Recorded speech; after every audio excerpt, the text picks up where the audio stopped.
nice warm coffee on an overcast Thursday morning. Good morning, everybody. I'm Jim. Welcome to my channel. I'm going to be doing a reading update, a February reading update this go around. And just real quick, I'm going to share with you what I read over the month of February. It was a productive reading month, but not necessarily for Sherlock Holmes. As you know, February was Holmes is Where the Heart Is, the reading event where we read Sherlock Holmes, and I did read some Sherlock Holmes. Probably not as much as I should have, but I did get some reading in for Sherlock Holmes. As you probably already know, we did Prisoner of the Devil as our group read, and this is by Michael Hardwick. Now, we did a live stream where we talked about what we read for February, all myself and my other co-hosts, and we talked about our thoughts on Prisoner of the Devil. Now, their experiences weren't necessarily the same as mine. A couple of the co-hosts didn't really get along with the book. They found it a bit of a slog, a little boring until it got going. My experience was a little different. I enjoyed it greatly. I thought it was a really good book. There was a few parts in the story, and this is pretty much the case with almost every Sherlock Holmes pastiche you're going to read, is the character of Sherlock Holmes doesn't really run true to form in certain scenes in this book.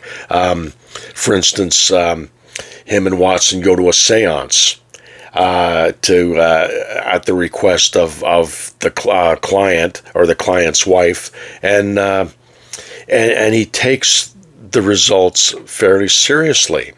And he intends to investigate the results of the seance more so. And that's not the Sherlock Holmes I know. And there was a couple other instances in the book where he didn't really run true to form. But for the most part, I found this a very interesting book.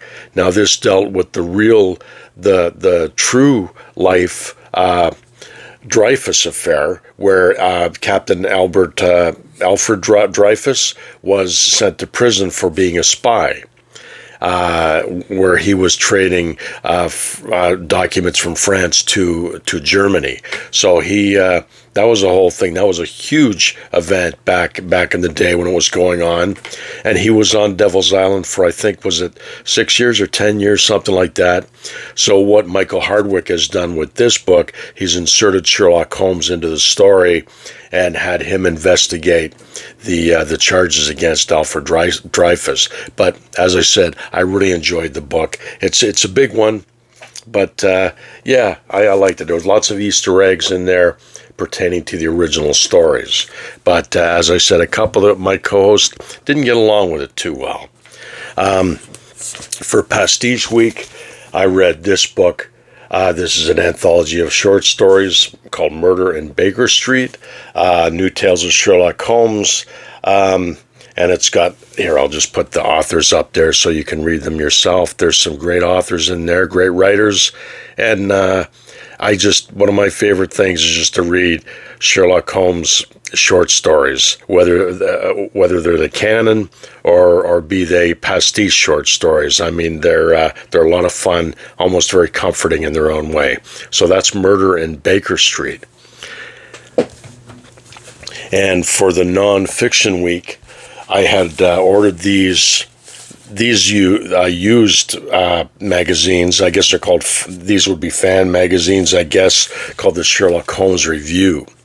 And I ordered these off of the Mysterious Bookshop. There's a list that they send me every month, and I scour the list and see if there's anything I'm interested in. And I bought 3 issues of the Sherlock Holmes Review.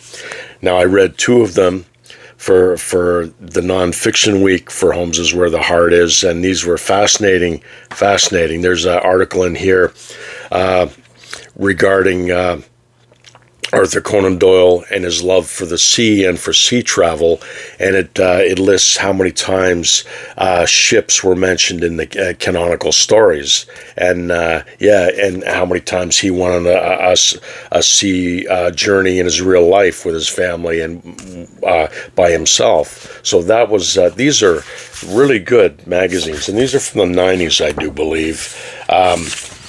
They're not brand new, and I'm not sure if there's anything comparable to it nowadays. This is 1992. And then this one has an article. Oh, well, this one had an article about Basil Rathbone. This one has an article regarding Peter Cushing. So these were a lot of fun. Very, very interesting. And I love reading nonfiction stuff about Sherlock Holmes and Arthur Conan Doyle. So that's pretty much it for my Sherlock Holmes reading. For Legacy Week, which is to read a story inspired by Sherlock Holmes or inspired by the stories, I read this Nero Wolfe book, Might As Well Be Dead. And, you know, I've talked about these before on the channel, and they're just really well done mysteries, well put together, well formulated, and you've got the characters of Archie Goodwin and Nero Wolfe, and at the beginning of each story, they're where they should be in the brownstone in New York, and they start their investigation. And these Nero Wolfe books were around for a long time. I think he started them. I can't even remember the dates now, but there's quite a few of them. So if you've never read Nero Wolfe by Rex Stout, give them a shot. I avoided them for a long time for some reason, and I'm kind of sorry I did, because they're really, really enjoyable stories. And Archie Goodwin's kind of your stereotypical hard-boiled PI, whereas Nero Wolfe is your, you know, armchair detective, very sedentary. He sits in his chair. He's an overweight man, and he doesn't really leave the brownstone. He lets Archie Goodwin do all his investigating and report back to him. So really, really good. So that was it for pretty much for my Sherlock Holmes stuff, but I still did do some other reading. I read Elmore Leonard, Unknown Man number 89, and this was just, I had a lot more Elmore Leonard back. This is from 1979, I do believe, and back in the day, I had a lot of Elmore Leonard paperbacks on my shelf, which I don't have anymore. And I really don't remember what I did with them. I got rid of them, obviously, and which I'm kind of sorry for now, because this was just a very enjoyable, nostalgic read, almost, if you know what I mean. Interesting characters. He's got a really easy flow to his writing, Elmore Leonard. And they're just good crime stories, and the characters pull you in, the stories pull you in.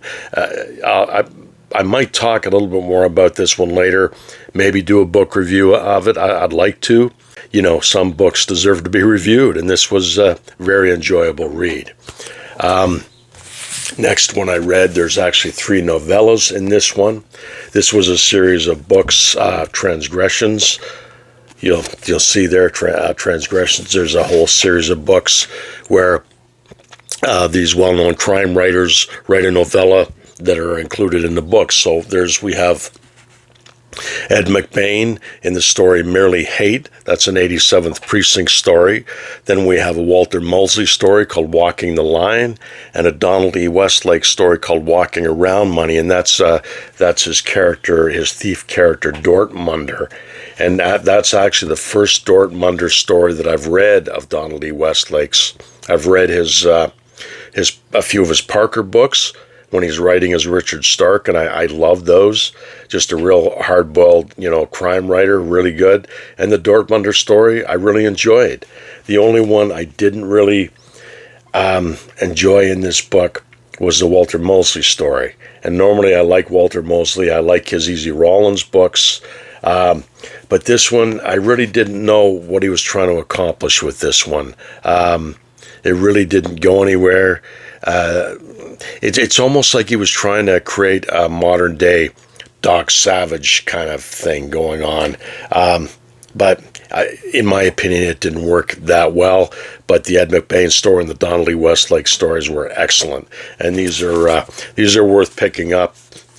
There's others in this series there. You can see Stephen King, John Ferris, Lawrence Block, Jeffrey Deaver, Sharon McCrum, Joyce Carol Oates, and Ann Perry. I don't have this one, but I have these two, and they're really worth picking up. They're really well done.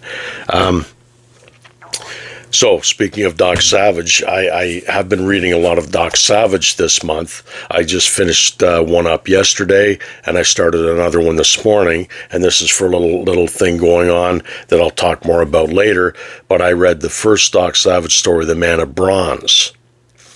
And I don't have it with me, but I also read The Lost Oasis. And I read the one I finished up yesterday was Fear Key, and I've started another one from one of the omnibus books from later on, like they started in the 30s and went to the late 40s.